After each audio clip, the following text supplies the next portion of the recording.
In this video, I will guide you how automatically create drawing canvas when inserting shapes. For example, when I head to the insert and click on shapes and draw any shapes, and here you can see that the automatic canvas is appear, and within the canvas you can draw the. However, in the normal cases, when you click on insert and click on shapes and draw any shapes, and there is no canvas outside the shapes.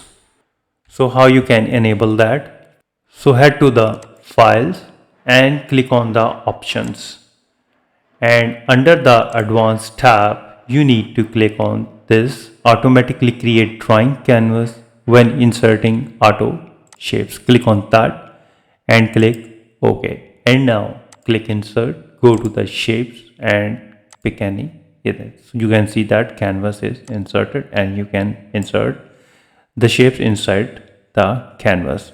So I hope this video helps to understand the process. If you think this video is helpful, please support my channel. Thanks for watching.